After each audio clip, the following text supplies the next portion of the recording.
ladies and gentlemen, as a man, I'm going to give you my open and honest opinion. And I'm trying not to scare anybody. I'm just giving my recommendation as one single guy. I am fearing worst case scenarios now. I think either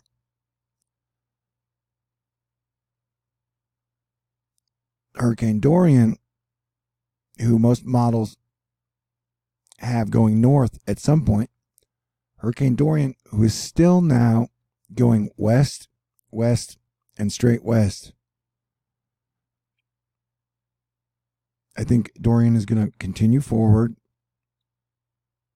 and make Florida landfall probably within the next 24 hours.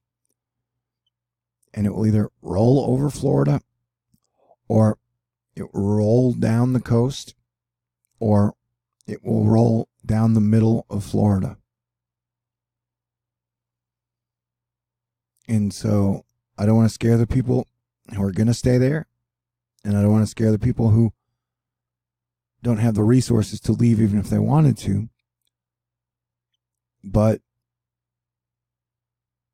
for people who thought they might want to go, I would probably recommend anyone from this area. Like, I would not be in the way in case it continues to go forward, and that this warning will continue for anyone who will then be in the path of it until it unstrengthens. Like, on a damage scenario, the most damage would probably be done if Hurricane Dorian made landfall about through here and then just strafed down the coast, dropping anywhere from 20 to 50 inches of rain plus storm surge. And this thing has 220 mile per hour wind gusts and sustained 180 mile per hour winds. And so I know that Florida people have been through a lot of hurricanes, and it takes a lot for people to leave,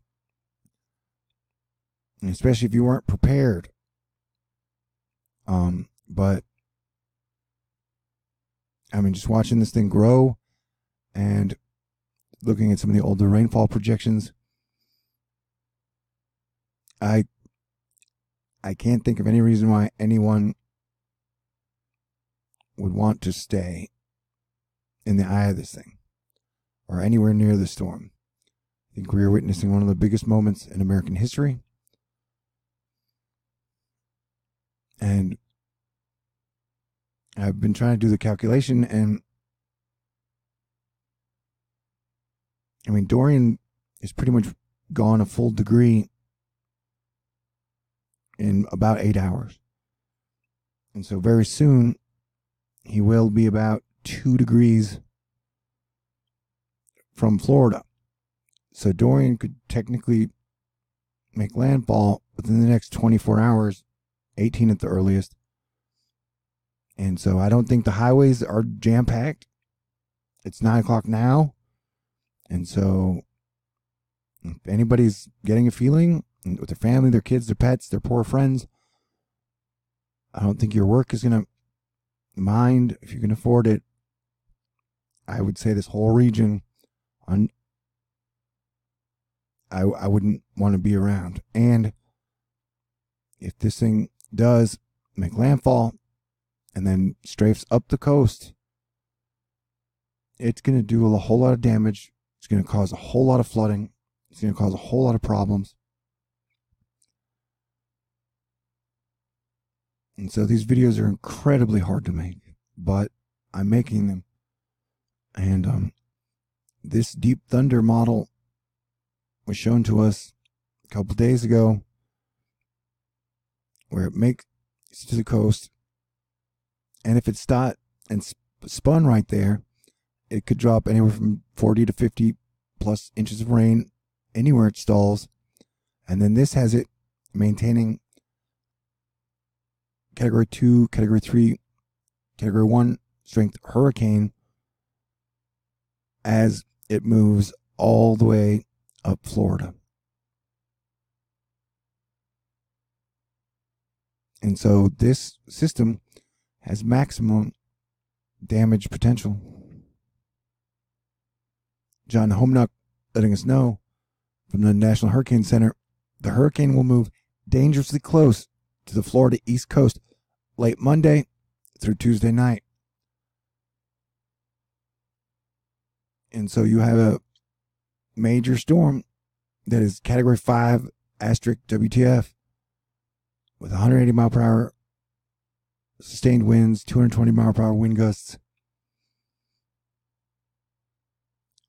For lack of a better analogy, it feels like a deadly game show. And that I ask everybody to pray to God for answers, to use their discernment.